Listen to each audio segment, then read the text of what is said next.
So today we've got, I guess, a familiar voice on the show, but it's going to get a little bit deeper than it normally does. Sitting down with A2A co-founder Reid Meyer. Reid, happy to have you on today. Obviously, you know you're instrumental in every single person that I interview. So going to be taking on a little bit of a different role for you today. Instead of watching the interviews and listening to everybody else's story, we're going to dig into yours.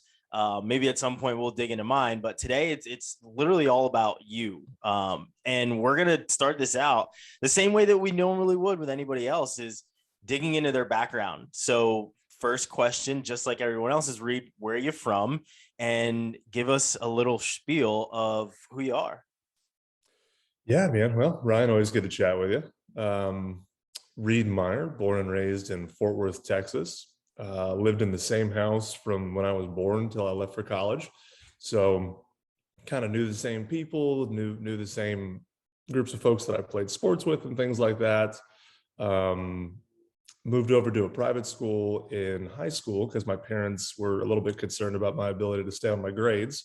So they wanted to help me out a little bit there. Um, but yeah, man, I mean, nothing.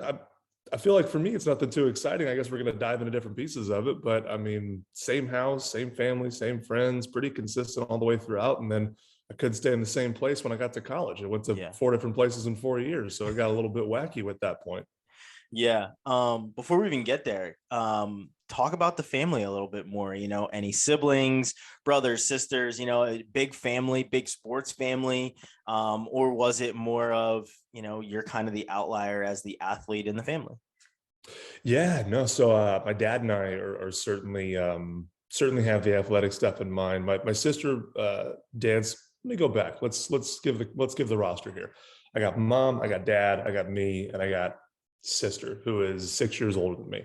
So despite the age gap, we were always really close growing up, which is awesome. I feel extremely fortunate for that. Didn't necessarily have a ton in common, but always enjoyed being around each other and had a pretty good core nuclear family to go on trips with and things like Mm. that. So um, mom went to Texas Tech University, full-time student, probably the smartest one out of the group. So she went out there and got her a finance degree and came back. My dad actually played baseball at TCU, Texas Christian University, ended up staying pretty close to home. That's where we ultimately all ended up growing up. So he was a baseball guy. Amazing. I've never Uh, seen you wear purple ever. when you live in the city the whole time, they were not the powerhouse in athletics that they were until about 2011. And it's Yeah, that amazing how baseball many prowess came people. along a little late for them. Oh yeah, the baseball team and their football team too. I mean, they won the Rose Bowl in 2011, and it was amazing how many people I knew who all of a sudden were massive, and apparently had always been massive TCU fans forever, ever since that Rose Bowl win came along. So I Yeah. think there was sort of a divide in the city as far as folks who kind of jumped on the bandwagon and got behind the team, and folks that went the other direction. I think I was one of a contrarian, I guess you could say. It was didn't ever have necessarily negative feelings on it, but everyone started buying purple, and so I started looking at other schools basically. Yeah, Um, so that's great. he's been enjoying the success there in Fort Worth the last little bit. But yeah, he was a baseball player, and my sister danced a little bit in high school. Did it recreationally. Didn't end up doing it in college, but she went to the University of Oklahoma. So we're kind of scattered all around. I guess you could say that the traditional Big 12 or the current Big 12 Hmm. as far as schools are concerned. So it was a fun household to grow up with, especially during football season and things like that. It was a blast. Yeah.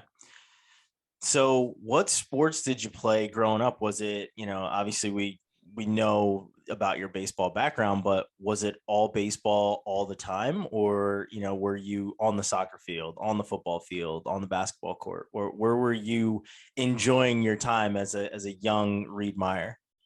Yeah, so baseball was definitely the consistent one throughout. I started playing baseball when I was 4 years old, and I think I took off one spring season when I was 8 or 9 or something like that. And aside from that, I pretty much was on a baseball field anytime I could be. So That one was definitely consistent. Played basketball growing up. I was one of those kids. I think when I was 11 years old, I was like 6'2", which does not translate to being good at basketball, but it makes everyone around you think you're good at basketball. So I played that up until my freshman year of high school. And once everybody else got as tall as me, or even close to as tall as me, I realized that I did not have basketball skills. I was just tall. And so that sort of woke me up pretty quickly on that. And I started spending some more time on the baseball field where it was a little bit better for me. Played one season of six-man football, realized that contact sports maybe wasn't my thing.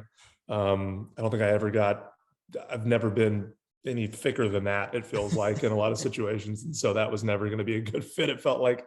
And then played one season of men's indoor volleyball when I was in high school. We had a sports requirement, a sports minimum requirement, and the volleyball team had a coach, really good guy. And basically our soccer team and our baseball team consisted of our volleyball team, and none of us were good, but we were all equally bad and enjoyed each other's company. So we did that for a season. It had an absolute blast. So baseball has always been the surefire one in the middle. Other sports have always scattered in. I've always loved playing. I will play pickup basketball any day of the week. I will go out and do, touch football with my family in a day of the week and things like that. But from a competitive standpoint, baseball was definitely my end game. Yeah. And that's obviously something that you share with your dad. So would you say, you see a lot of parents that hand their kid a football, right, when they're 2 years old. And, there's videos of dads in the backyard with the play school bat. Was that the dynamic that you shared with your dad? Is he put, a little wiffle ball bat in your hand and went in the backyard? I certainly think there was a heavy influence there, whether it was conscious or subconscious. And I think a lot of it had to do with the fact that that's the sport that he understood. Mm-hmm. His career is actually in football. He works for the NFL. And so that's sort of been he's shifted into more of a football brain as time has gone on. But from a sports perspective, from a dad perspective, a parent perspective, baseball is always where he felt confident. It's what made sense. And so I think that was the easiest thing for us to go and do in the backyard or sign up for, or for him to coach and different things like that. And so it definitely, whether it was, you could probably have to ask him whether it was on purpose or not, but it just always seemed easy to do baseball things in the house. It was never, that was just the thing we knew we were going to do. And then other sports sort of trickled in and trickled out as it made sense in our schedule, really. Mm-hmm. And what position did you play? I mean, later on you took to the mound, but as a young kid, I think, and I played baseball growing up. So as a young kid, you're like, I'm, going to play first base today. I'm going to play shortstop today. Or, I want to be Derek Jeter today. I want to be Kenny Lofton or, Ken Griffey Jr. the next day. Right. So there's a whole bunch of people that, guys like me had growing up where I'm like, oh, I want to be like that guy, or you're watching, what is it, Major League, and Willie Mays Hayes is doing the over the shoulder catch. You're like, oh, I want to do that. Right. So what kind of kid were you growing up? Were you kind of trying to play every position you could? Or did you know early on that you wanted the ball in your hand every single play? Yeah. So, it's funny. I think I did know that I wanted the ball in my hand every single play, but I didn't quite know it from a pitcher's perspective. So I'm left-handed. So when it got to be sort of competitive play, I basically outfield, first base, or the pitcher's mound was kind of my option. But when I was a kid, everyone plays everywhere. It doesn't matter. I always wanted to be the catcher because I got to wear all the gear, which seemed like fun. And I got to always touch the ball. Yeah. And for me, like my little ADD brain, like I just wanted to be in the play at all times or else I was pretty locked out. And so for little league, like little league, I always wanted to be the catcher because I wanted to wear the gear and I wanted to touch the ball the whole time. Couldn't catch it, but I could run back there in the backstop and go get it, throw it back, all that kind of stuff. So I would always try to be the catcher. And then as I got a little bit older, to be honest with you, I was not good for a while until I got tall and people realized I could pitch. Like my general athleticism was maybe not great. And so I spent a lot of time, and I think anybody who plays Little League probably will resonate with this. I spent a lot of time in right field. I spent a lot of time as like the 10th batter and some things like that. And that was kind of my relationship with baseball until I was about 12. And when I was 12, I shot up like a weed and was literally like 6'1" when I was 12 years old. And so it's me and all these like 4'11" to 5'2" kids that are rolling around on the court. And I'm left-handed. And so people are just kind of putting it together and all this, and then the question then becomes like, hey man, you want to pitch? Like, Yeah. when you release the ball, you're halfway to the mound at this point. Like, we're not even throwing 60 feet. So I picked it up from there, and it just kind of became my thing. I kind of melded into like the pitcher, or like that was just sort of the role that I played in a lot of places. And so I played a little bit of first base because I was tall.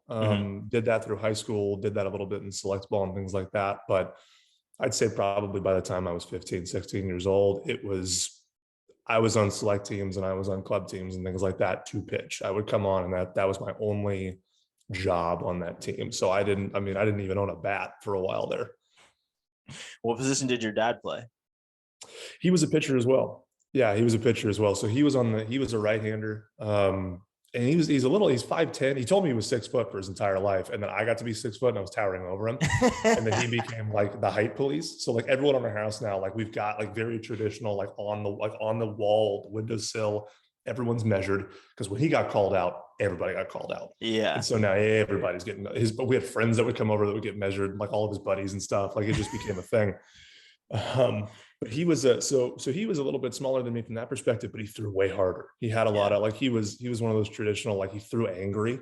And so back in the day, he was, a low 90s guy, which when he was going to school in the late 80s was some speed. Like he had some speed behind it. And so that was always kind of his name brand whenever he was throwing it. I was a guy who, because I was so long, and because I was thrown from the left side, the speed was not nearly as much of an emphasis, nor was it something that I could really do. So I was a guy that had to throw all my pitches for strikes, had to be able to throw breaking balls for strikes, things like that, because I was not blowing anybody out of the water from a speed perspective. That was not going to be my thing.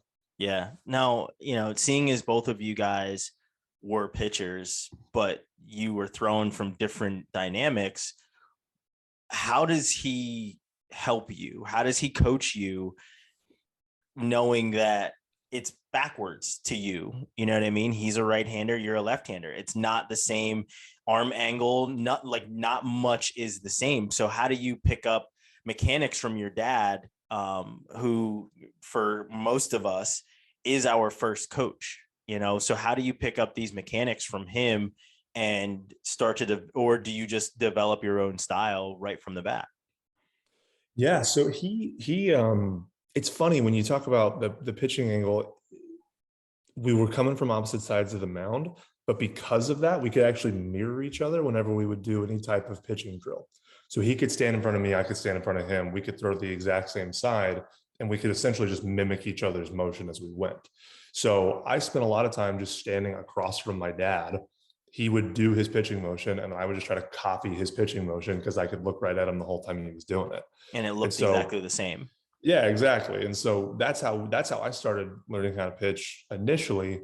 But my dad and I, and he'll probably be the first to admit it, probably have a very extreme version of sort of that story you hear about, like you'll listen to everybody but your dad or but your parent. And so we realized pretty quickly into our sort of playing relationship that I was probably going to get more out of the experience if there was somebody else telling me what to do, even if it was the exact same thing my dad was telling me what to do. For whatever reason, that was just our relationship when it came to sports. So yeah, I did that early into playing, and then I'd say probably when I started doing select ball, so around 12 years old, we kind of had a come to Jesus moment, and it was like, all right, if this is going to keep going and we're going to keep going to games together and we're going to have a good time, like maybe you need to go work with somebody else every so often and just kind of do that. And so we found a pitching coach guy by the name of Flint Wallace in Fort Worth, Texas.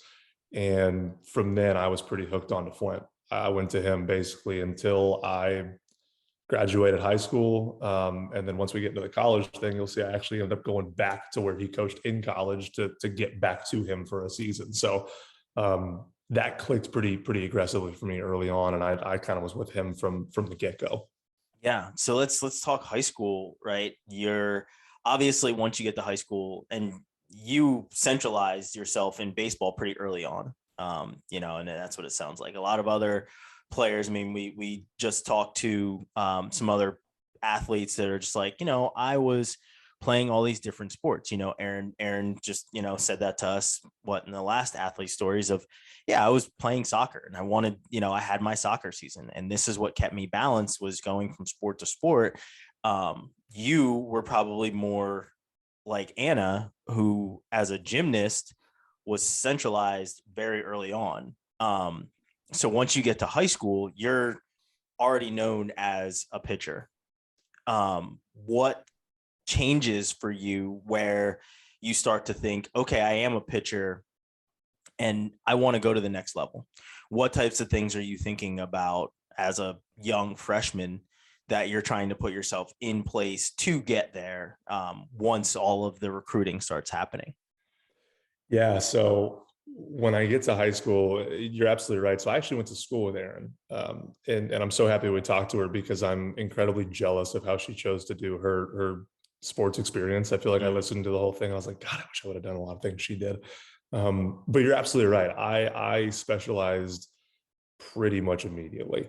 I had an interest in baseball. I was getting positive feedback from select coaches, from instructors, from different things like that, sort of leading up into high school. In for my family, there was this assumption that, okay, if you're going to do this, like this is going to be your job for the next 4 years. Like you're going to try to be a college athlete, you're going to try to be the baseball guy. So we're going to lean into that and we're going to do that. And so I kind of came into high school with that as my mentality. I was playing at the time. I was young for high school, so I came in as a 14-year-old, and I was playing on a 17-year-old select baseball team that would play in the fall and play in the summer. So I had left the team with all my friends on it to go play on this showcase team because I had the opportunity to do it, and you're not going to pass up an opportunity to do that. That was my mentality, at least in the time.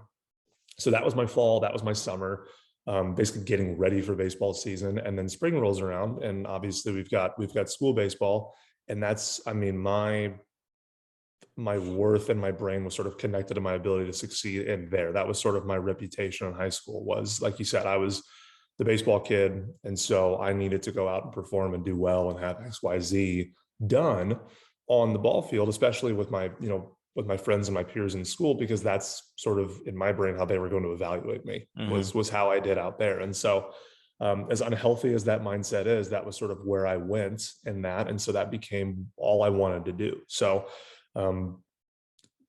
I went to a private school. I think I graduated with, Aaron said it, I'm trying to remember, 94, I think, people. So like not a big school. I did make varsity freshman year. And so for me, that was like the pinnacle. Like I got to play, I was on varsity, all this different stuff. I got to letter. Again, at the time, that was just all that mattered to me. Yeah. Nothing else mattered. And so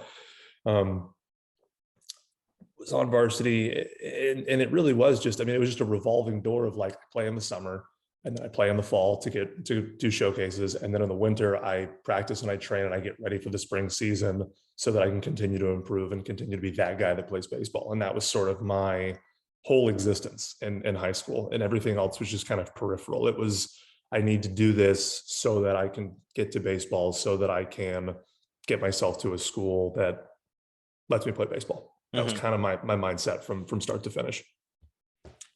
That's interesting, right? Because that was your identity from the time you were 12 years old on. Yeah. And that's how you identified throughout the entire school. Was that, looking back on that now, any regrets with that? 100%. Yeah. I mean, the experience put me in a place to be able to make A2A and to meet the people that I've met, and to try and make a substantive difference in sort of how that process is. So in that sense, I can't really say I regret it, but oh my God, if I could go back to freshman year me and be like, you need to just take a beat, man. Like baseball is great, and like, you're going to be able to do it. And you're not gonna, I think what was crazy for me is like, you're not going to not work hard for the sport. Like you love it, you want to play, you're going to work hard. It doesn't mean you have to block out all these other things as some sort of show of like, this is how much I care. Like, I'm not going to go to dances. I'm not going to go out with friends. I'm going to miss birthday parties because I've got a 7 p.m. pitching lesson for my third time this week, and I got to make sure I get to that, or everyone else is getting ahead of me. And you're like, no, it's going to be okay. You can do the thing that makes you happy. And arguably it's going to make the whole rest of the experience better, Yeah. because by the time you're sophomore, junior, you're not so freaking burnt out by the whole thing that it's become a job, and it's like still a thing that you enjoy and you want to do. So Yeah. from that perspective, I totally wish I could go back to 14-year-old me and just shake the shit out of myself and try to just calm down, just take a breather. Yeah. So when do the calls start? Right. I can remember when I'm a sophomore and I don't know, I get like maybe 2 letters as a sophomore in high school, wrestling wise, and I get one for football at that same year. And I'm like, I don't know what to do. I'm confused. I have no idea which end is up as at that point, 15, 16-year-old sophomore, getting letters about, and at this point, it's not really recruiting letters. They're more of, hey, you should come to camp here. You should come to our camp. We really like what we saw at this tournament. We're going to start to invite you to camp. But what those letters are, when you're getting them from colleges. But when do those letters and things like that start coming to the athletic office for you, and how did you handle it? Yeah, so those started for me, same thing, sophomore year. And I still remember I got my first one, and it came to the house. Actually, it didn't even come to the school. Those were kind of few and far between. But Virginia Tech reached out and gave me, and it was like this big thick pamphlet. It was like a whole, it was basically like an online questionnaire, but they sent it to me in mail format, so it looked like thick and special and all this kind of stuff. And this So I is remember what getting year? that. What year you're sophomore in high school? What This year? is my, yeah, sophomore year. This is 2009, 2010, Okay. 2009, I think, because it would have been in the fall. Um, and yeah, this big freaking thick thing. And I think it was just to like make it look like, oh, whenever you got it, like have sort of this pomp and stance to it. But I remember filling that out and then having like a moment with my parents and being like, oh, like this is validation to me that this is a thing that I can do. Mm-hmm. So now we're going to turn it up to 11 is basically what happened. So like I Yeah. remember getting that, and then it shifted entirely. And from there, it was a fairly, like you said, it was, come to the camp, fill out this questionnaire and things like that. And there was, I mean, I would get a fair number of those as time would go on. But we actually started reaching out to coaches and things like that early, but did it in a way that I would not currently recommend.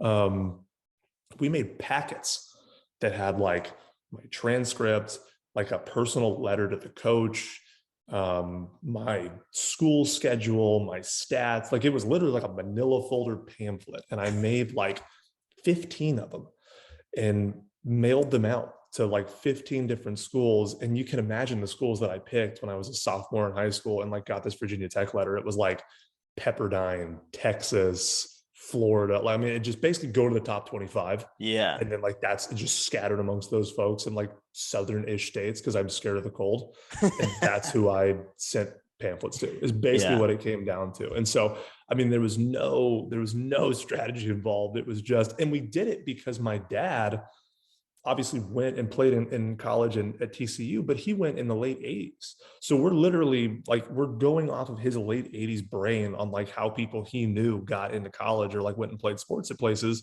before it was a media conglomerate, before it was this huge business, before the internet, before all these different things. Mm-hmm. And that's what they would do. They would send these packets out and they would just like see what happens. My dad would pull out like typewriter letters that he got from coaches. Be like, this is why I sent him a letter. He sent me a letter. Like it was that kind of a thing. And so that's what we were going off of. And Yeah. that started sophomore year, and it never really slowed down for the Did you rest of get it. any responses from those? Not even one. I don't even know if it got there. I don't even know if they got there. I mean, it didn't. Knowing me, I probably didn't even put a contact number on there. Like I probably just sent it and they were like, I have no idea who this person is and how to get back to them. Like I don't, but I will still remember. I mean, I had to have spent 3 like full weekends during the school year doing that. And like, I mean, I would wake up, I would write out all these things. My mom would like check my letters for grammar and like make sure they were all good. And like our whole dining room table for like a month was just dedicated to these packets that I would send out. And I didn't get a damn thing back. So that was my introduction into sort of the recruiting landscape of just shooting my shot in space and hoping something worked. Yeah. So as you continue your career in high school, when do you start to get these more serious responses? Not just these, here's a a pamphlet for Virginia Tech. We're calling, we're coming to look at you. We want you to come to campus, to that type of thing. When's that start to happen? So I would say probably the part where it flipped for me most likely was I got invited to go to a Future Stars showcase at Stanford University. And that was between my sophomore and junior year of high school. And it was all across the country. It was one of those ones where, it's a legit invitational. You're going to go. They've got, multiple coaches there. It was built for obviously California schools and then some higher academic schools. So like all the Ivy Leagues were there, Caltech, some places like that. And throughout the course of looking at schools, my dad was sort of the one who started this mentality, and I kind of jumped on board pretty quickly, was using athletics to get to a higher education place. Mm-hmm. I liked the idea because it meant I still had to play baseball. I think my parents liked the idea because it got me into a school that I maybe wouldn't regularly get into. And so we both were kind of able to sort of get behind that idea as time got on. I still always, had Texas and Florida and all these schools in the back of my head, but that was something that we certainly would go to camps for and whatnot. But I had a really good camp. I mean, I blew the doors off of some people when I was there. Got a lot of attention from coaches and whatnot. And that's when, that summer is when folks could start calling me on the phone. And so I went to that camp and then the phone calls started coming. Yeah. And I remember the sort of the biggest one for me was Army, West Point. Because if you're a Federal Service Academy, you can start the NCAA communication rules basically back up a year for you.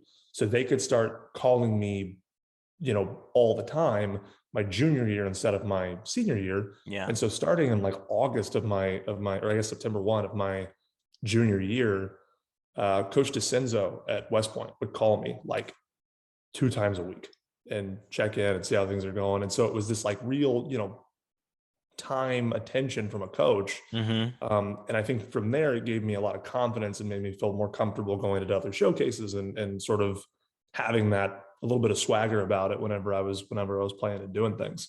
Yeah.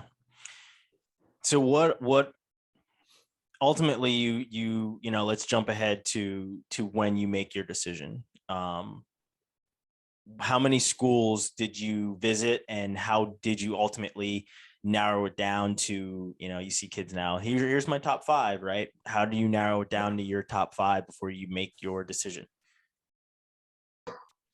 So I was a guy that I actually did not go on any official visits out of high school.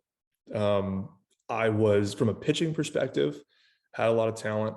I think the competition that I competed against in school and in some of my showcases and things like that maybe was not at the level that some higher caliber coaches wanted to see as far as being able to compare me. And then to be honest, I didn't throw all that hard. I think that was a lot of it. My velocity was a hindrance sort of at the higher division schools that I, in my brain, thought that I needed to be going to or needed to be pursuing. And so there was a lot of mismatch as far as I'm reaching out to these schools thinking that I'm here, and these schools are wanting me to be here from a velocity perspective and sort of a dominance perspective. And so there was always a bit of a mismatch from that standpoint. And so I really didn't get a lot of, I never took an official visit. I took a few unofficial visits. Took an unofficial visit to Stanford. Took an unofficial visit to Dartmouth University. And I actually thought that I was going to go to Dartmouth for the better part of my end of my junior, into my senior year. I had gone and visited them and gone out to a camp out there over summer between my junior and senior year. Had a great relationship with the coach, communicated with him for a long time. They had my grades since May. No indication that anything was wrong. Felt like it was all going to work out. Things are going great. August of my senior year rolls around and I get a call from the coach and he says, "Hey, we took another look at your grades. Don't think you're going to be able to get in. Thanks, but no thanks." Which maybe they did just go to maybe they did finally just go to the admissions office and find out that I wasn't eligible. Maybe they found a guy that they liked a little bit better, that filled that spot. We'll never know. They'll never say. I don't care to ask. But I effectively had to restart my recruiting process August of my senior year Yeah. because I put all my eggs in that basket, thinking, all right, I'm going to go here.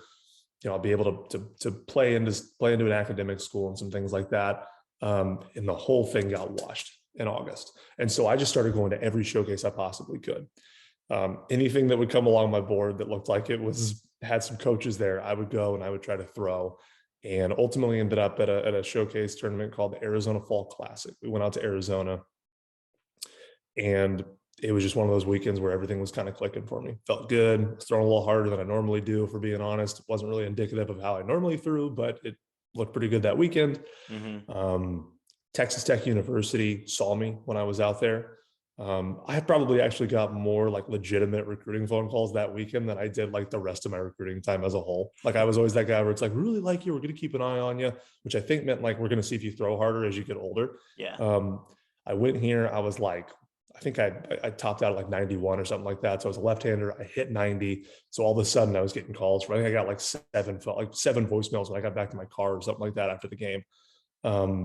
Texas Tech University was the biggest, baddest school that called me. They were a Big 12 school, had, I think, 9 draft picks the previous year or something like that. And so for me, to be honest, whether it was, the feeling slighted at Dartmouth, or just feeling like, this added pressure of like, oh my God, like I'm this guy and I have nobody who wants me. I got to go and like really show up and show out and show people I can do this. Once I heard from Tech and they expressed interest, that was pretty much, I was like, all right, they're the biggest school, they're the baddest school. I'm gonna call them back. I'm gonna pursue that. So I talked to the coach twice, went and visited Lubbock probably 2 weeks after this tournament happened. Didn't like Lubbock. Nothing again. It really is a great city, but it just wasn't a good fit for me. I was coming from a big city. I wasn't used to West Texas. I don't drink. That tends to be a hobby in West Texas and in Lubbock. So for me, it wasn't a good culture fit. And I knew that, but again, I've got a Big 12 team that is, now that I'm there, offering me a 50% athletic scholarship to play Big 12 baseball. And so all that stuff goes out the window for me. I get home and I know in my gut that Tech is not a good overall fit for me, but in my brain, hey, other people go through this. Other people pick schools that maybe aren't great fits. This is an opportunity to play Big 12 baseball. I'm going to ignore the rest of those feelings. I'm sure I'll get used to it. I'm sure I'll learn to like Texas Tech. I need to go play Big 12 baseball because that's who I am and that's what I do. So I restarted my recruiting process, met the coach at Texas Tech, visited Texas Tech, and signed my national letter of intent, I think in like a 10 to 14 day window. Is something like that, because the early signing period was almost done. And again, vanity, my brain had this weird thing of like, I have to sign at the early signing period. If I don't sign at the early signing period, then that means that I had to, I was pushed to the spring and to the late signing period. And that's not who I am. That's not my brand as a baseball player, which is the stupidest thing now that I'm thinking about it as an adult, but that's where my brain was at in high school. And so signed with them and I was going to Tech. And that was that. Yeah. How's your dad feel about you going to Tech? There was a mindset shift as far as the academics were concerned. Going from Dartmouth to Texas Tech is a slightly different trajectory from that standpoint. Again, not to diminish Texas Tech as a university.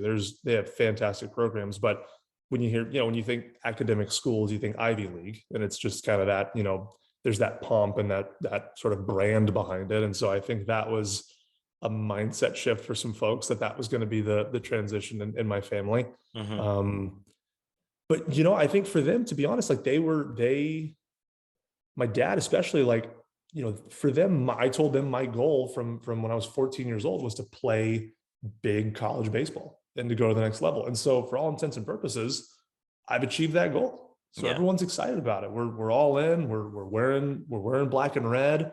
We're buying all the gear. We're getting ready to go. We're planning trips out to West Texas for baseball season. So it was all hands on deck at that point. We were team Tech. It was full bore. So let's talk the next 4 years. You get to Tech.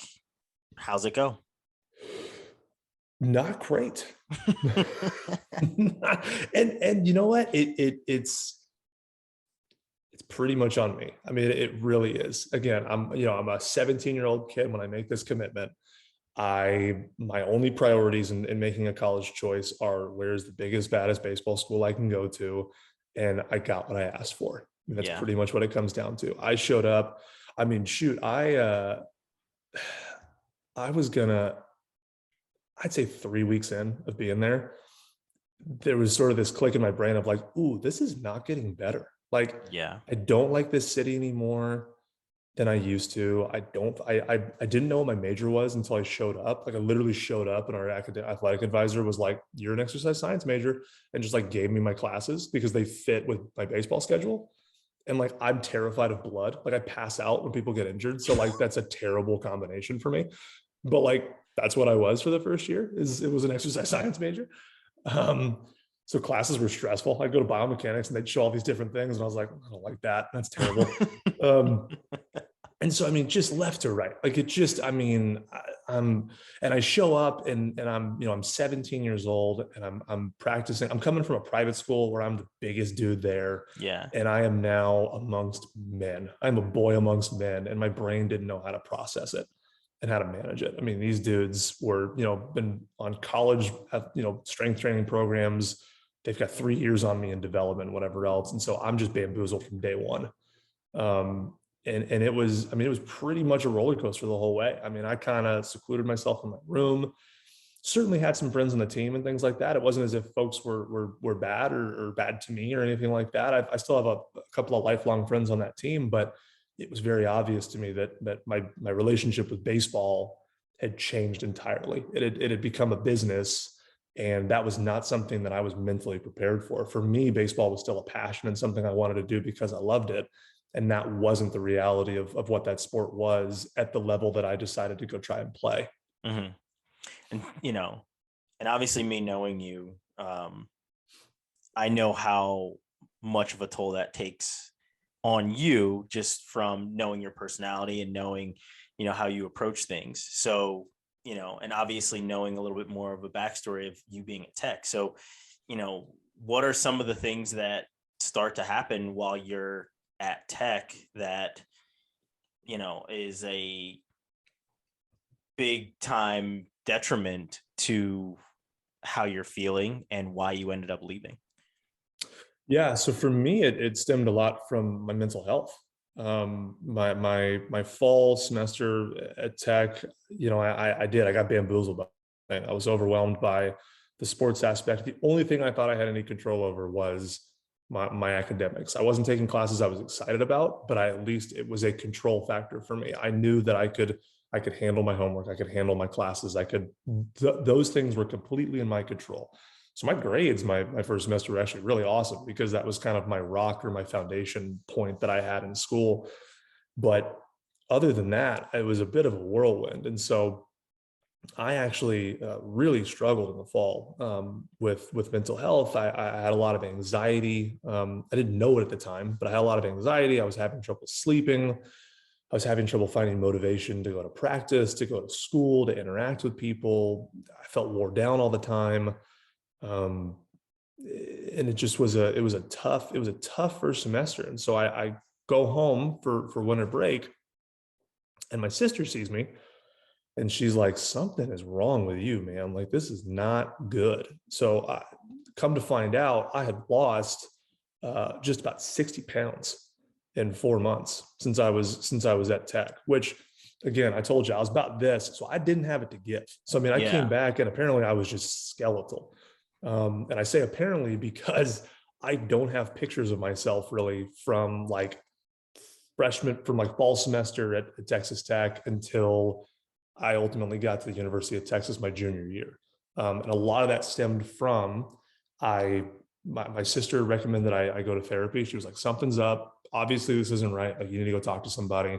So I went and talked to somebody, started going to therapy, and realized that I had an acute case of social anxiety, an acute case of depression, and a pretty gnarly case of body dysmorphia. And so I had just been starving myself systematically for the last 4 months, um, in some ways in an effort to sort of try to control my environment, in some ways extremely comparing myself to these 22-year-old men that I was playing baseball with, and not realizing how they have muscle tone and are built out, and I'm built like a stick, and I can't, find the strength that they have right now because I'm trying to catch up on the team and get to a place where I can compete and things like that. And so I had a pretty gnarly cocktail of mental health struggles there that sort of got at least identified my winter break semester between my tech semesters. And so I got prescribed Lexapro for depression. Really had to take a step back and start to create a system and a schedule for myself, as far as eating, and making sure I was eating properly and not working out 2 to 3 times a week, or sorry, 2 to 3 times a day, and refusing food to myself to try and get my body fat percentage down, because again, 17-year-old me decided that's how I was going to dictate what my muscle mass was and how I compared to the guys I was playing with. Yeah. And that was a wake-up call for me. I mean, that was it happened so just sort of gradually over the course of my first semester. I needed someone to tell me something was up, and thank God my sister did it. And so I was able to sort of address it and start making changes there. But it didn't, when I got back to tech in the spring, I didn't feel like I had a good handle on it. I still was struggling. I still was struggling in my environment. The medication was helping. I was taking active measures to be more aware of myself and the decisions that I was making. But for me, it was really just a realization of that, like, this just wasn't a good environment for me. It was not, I wasn't able to sort of break out of this shell that I had created for myself at tech, and I needed to do something different. And that's sort of why I decided to leave at the end of the year. And where did you go? So I called my old coach, Flint Wallace, who was the pitching coach at Weatherford Junior College, which is a little junior college about 30 minutes outside of my hometown. Called him on the way home from Lubbock and said, "Hey, coach, I'm leaving Texas Tech. Can I come play for you? I don't care if I'm a walk-on. I don't care if I'm a whatever. Can I come play for you?" And he said, "Let me double check with coach." Calls me back about an hour later and says, "Yep, you can come to Weatherford." And I was going to Weatherford. That was, I mean, I knew, to be honest with you, I stole a bunch of stuff from, not stole, I took a bunch of stuff that was mine from the Texas Tech locker room because I knew I wasn't coming back, Yeah. and just put it in the back of the car and took off. So, I mean, for me, it was a pretty immediate thing. I didn't want to do it during the season. That to me seemed, I was there for the year. I committed myself to Texas Tech for the season. I'm going to go for the season. But the moment Coach Tadlock was like, "We don't want you to go to the Big 12 tournament. You can go home," called him, changed, and I was done. I was doing that for the next semester. I needed to be in a comfortable environment. I needed to just hit the reset button, is really what it came down to. And for me, that was the mentality. It was like, okay, I jumped into the Texas Tech thing fast. Wasn't a good fit. I got bamboozled by it. I'll go down and play. I'll play in a junior college for a year, and then I'll roll right back up to a Division I program. And that was my mentality the whole way. That's the whole reason why I went down and did that for a year. Yeah. And what happens next once you get there? How do things go at the junior college, and how do things develop from there? Yeah, so when I get to JUCO, I actually have a great season. I'm home. I feel more comfortable. I'm playing with guys who I knew from high school, because we all, you go to the regional junior college if you're not quite, if you're trying to bump up to somewhere else. And so I'm playing with guys that I knew in high school. It's a much more comfortable environment. And we actually play a full fall season and a full spring season in junior college baseball. And so in the fall, I came in with a little bit of pedigree as one of the, I came from Texas Tech. I came from this, Big 12 school. So I got an opportunity to start above some other guys when I got there, and I performed really well. I pitched really well. I think a lot of that was just relief from being home, not feeling like I had certain stressors on me. And for me, that was a huge key in my ability to play. Had a lot of success.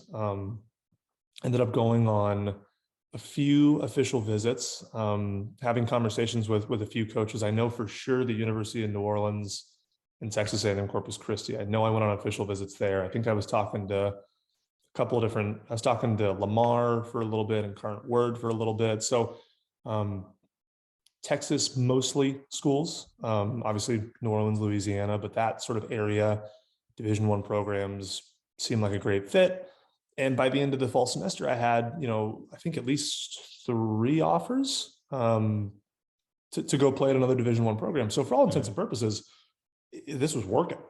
I mean, Yeah. it was doing what I wanted it to do, which was, felt great. And so for me, I talked to the coaches, said, hey, really appreciate the offer.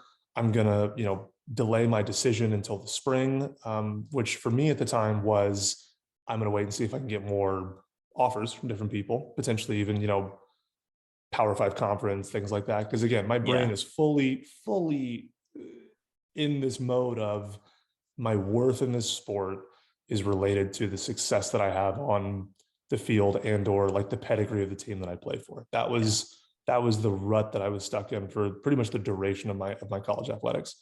So fast forward to the spring, got a couple offers under my belt, feeling good. We start the spring season and the team as a whole struggles. I mean, we don't do that well for the first couple of weeks, and we're traditionally a pretty competitive team.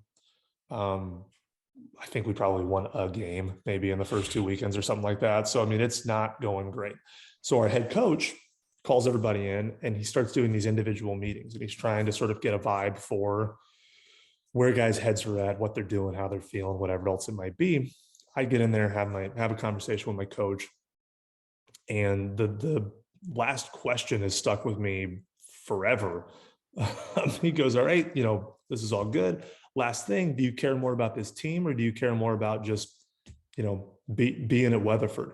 And I didn't really even know how to answer that question. I think, looking back at it, if I'm taking it from a coach's brain perspective and I'm answering it as an athlete or something, just say, hey, I'm 100% all team all the time, and then leave and think about it. But I'm very bad at lying and I don't hide my face very well. And so I actually thought about the question, which now I'm very happy I did it. I don't know why I did it in that moment, but I answered my coach honestly. I was like, man, coach, I love this team. I love playing baseball here. To be honest, I wouldn't be at Weatherford if it wasn't for baseball. So clearly I'm committed to playing for this team and doing this, but I'm not a pro guy. I don't think that I'm a professional baseball player. I don't think that's what my future holds. And so I need to care about my grades. I need to care about putting myself in a position to go to a school or be prepared to go to a school that has, the pedigree or the quality that I feel like I need to succeed, just in college and life, whatever. Yeah. And after that conversation, I went from being a conference starter, a weekend starter the entire fall semester. I was a starter those first 2 weeks. And then I didn't pitch again that season until our junior college senior day, so sophomore day, at the end of the season. And I ended the season with 11 innings, 9 of which came in the first 2 weeks of the spring season. So for me, that was kind of the final shoe to drop for me. That was kind of this oh shit moment of I have such a different relationship with this sport that I started college with.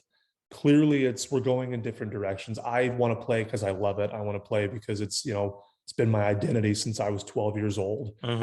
I don't know what else to do if I'm not playing baseball. So that was my, it was a passion thing. It was a passion perspective.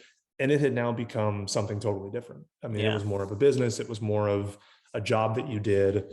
And that wasn't a good relationship that I had. And so at the end of that season, I called, actually not even at the end of the season. I mean, I think I realized this partway through when I wasn't getting innings and I realized oh shit, this is night and day as far as what my experiences are. You needed to get on your horse at that point.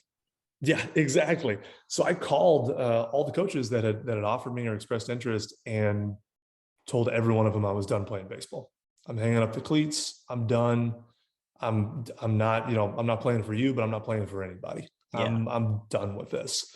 And I spent that semester, that spring semester at Weatherford, on weekends when I wouldn't travel with the team because I wasn't part of the group of pitchers they would take on away games or whatever, I would go visit different schools for school.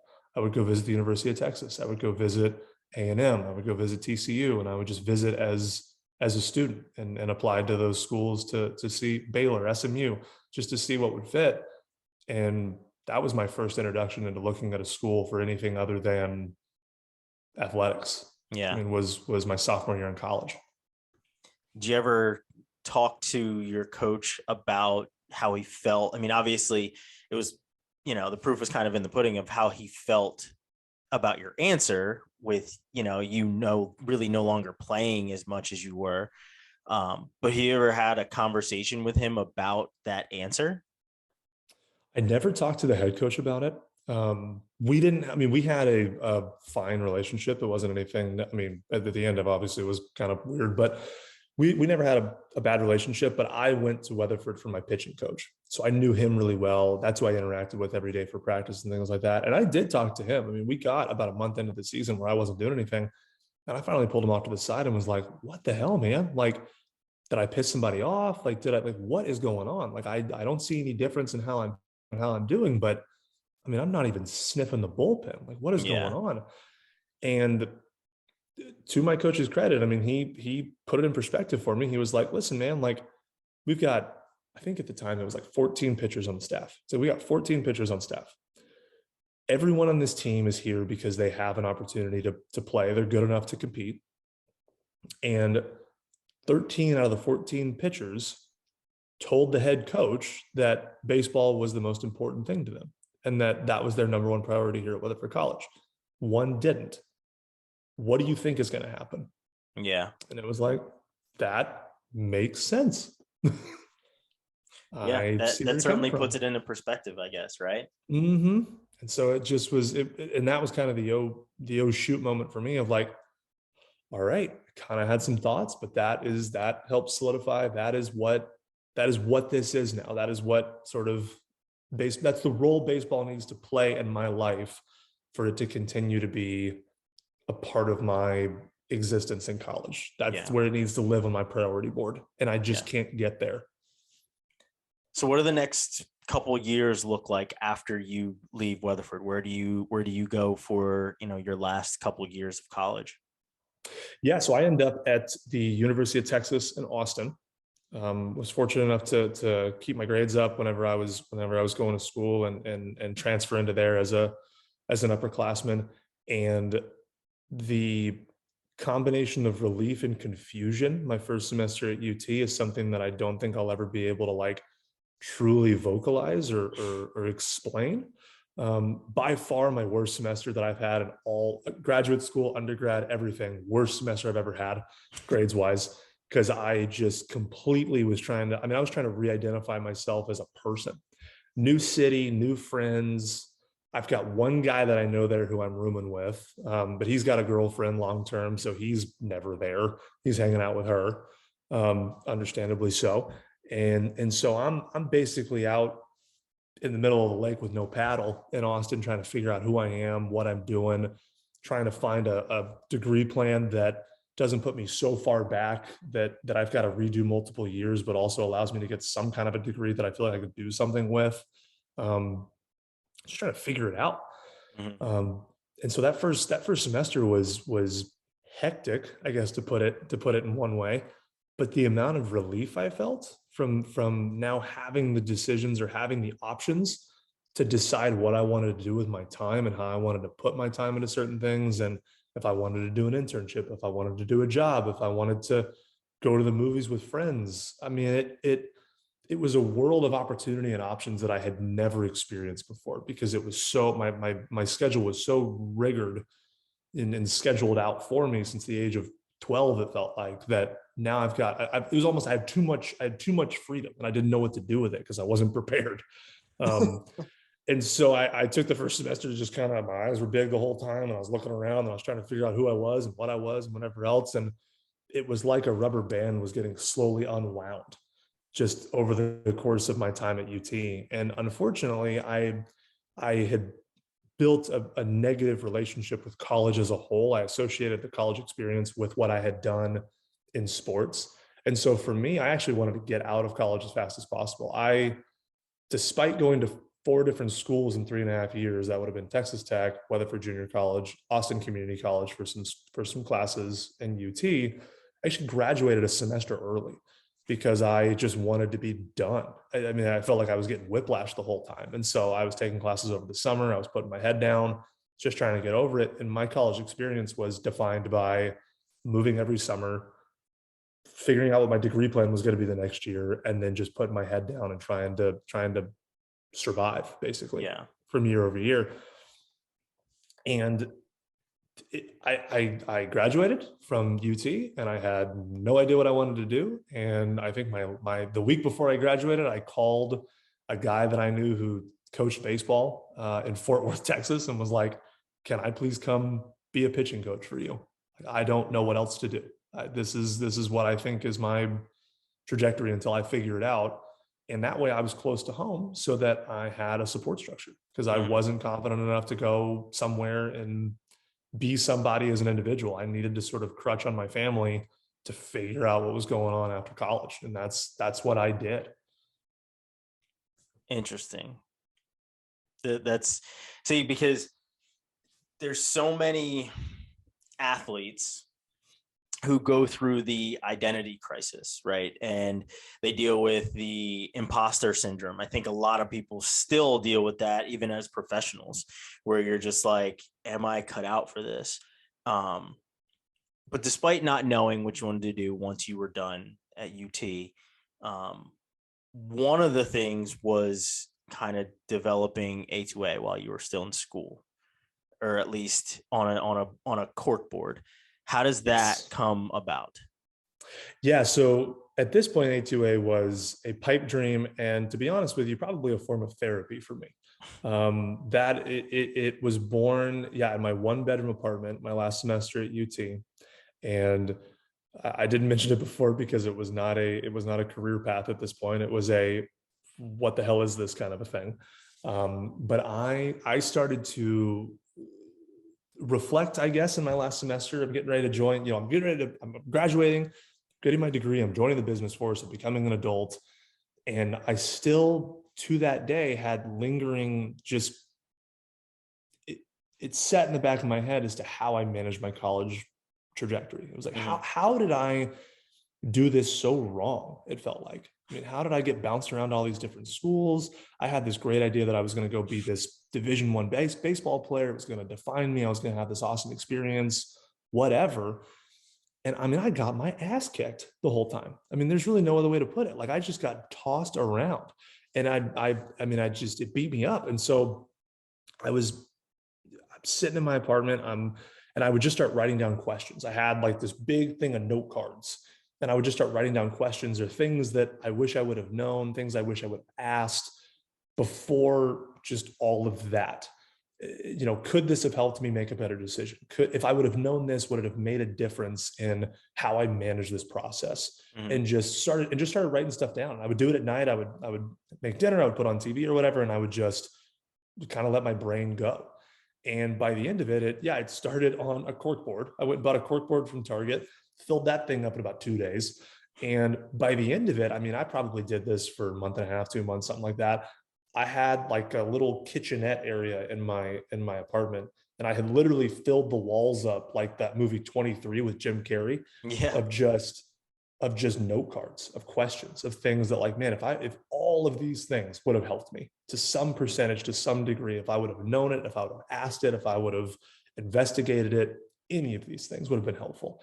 And so when I finally got to the end of my road, and I kind of, I looked and I was like, all right, I feel like I've gotten to a good stop point of, like, I have this out of my brain and on paper, and I can look at it and I can identify it, and it's not just this thing swimming around in the back of my head as sort of this what if. And I started calling people that I played sports with, or knew that I played sports with. So that was at Tech, that was friends at Texas, TCU, whatever. And for me, it was a lot of the Texas schools and whatnot. But the important part was I called other college athletes, people that had started and transferred, people who were at the same place the whole time, people who had started and quit, all different levels. Because we kind of run in the same social circles and know each other. And every single person that I called, resonated with at least a big chunk of the questions that I had written down on my note cards. And every single one of them had multiple note cards or multiple notes themselves to add to the wall. I mean, there was not a person out there who felt like they managed this process effectively. And there wasn't a person out there that I talked to that didn't say something to the effect of, yeah, if I would have known that, I probably would have done this differently. Or I really Yeah. wish I would have known that before I made this decision. Mhm. And so for me, that was sort of this click moment of like, all right, this isn't just a me problem. Like it started out as, okay, I need to write these things down and figure out what was wrong with me. And it shifted into, okay, this is something that is apparently systematically not being addressed. Like we've created a system now that puts kids in a position to be reactive in this process, and it's not just a me problem. And so I took those notes and I took those took those questions and started just trying to answer them. And it was Mhm. among, it was my own personal experiences. It was personal experiences from other athletes in different sports or different environments, combining those sort of experiences together to help, okay, well, here we all could have done this, this, and this, and we feel like that would have helped.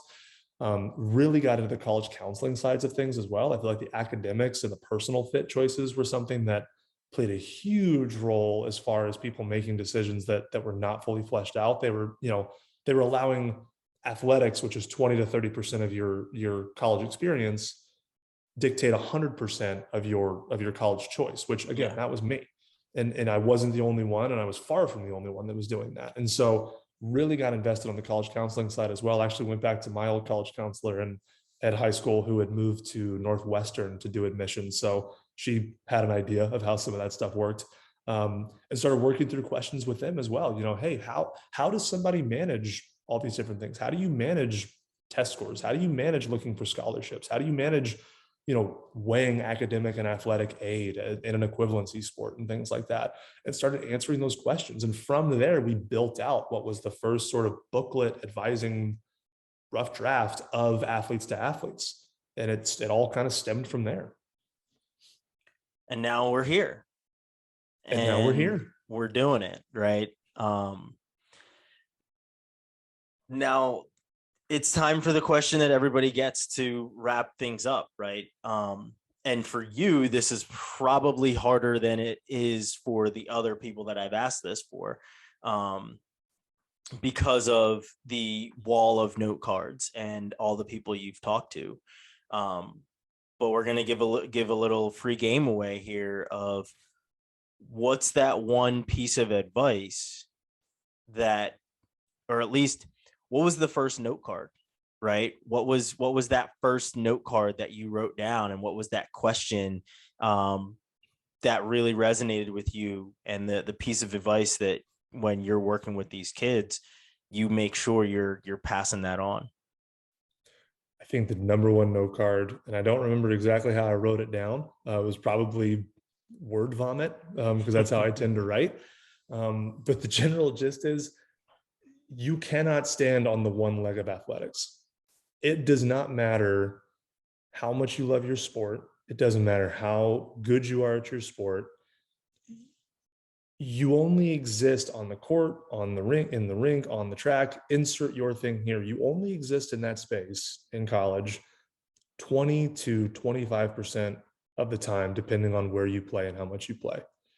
If you don't like the city you're in, if you don't like the major you're in, if you don't like the environment that you're in, if you're not putting yourself in a position to succeed outside of sports, sports is not good enough. It's not enough of a pull to make the rest of that experience good or even palpable. And I think for me, that was the toughest thing to understand. I never, in the back of my head, I always had this idea that if I have baseball, if I can play baseball and I can be on a baseball field, it doesn't matter where I go.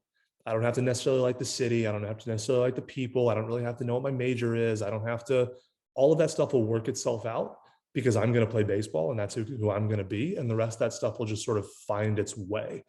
And that, I have yet to find a person that I've spoken to, college, pro, or otherwise, who thinks that that is still the case, especially after going through their college experience. Mhm. It cannot stand on its own. You have to find a place that is a holistic fit for you. You have to.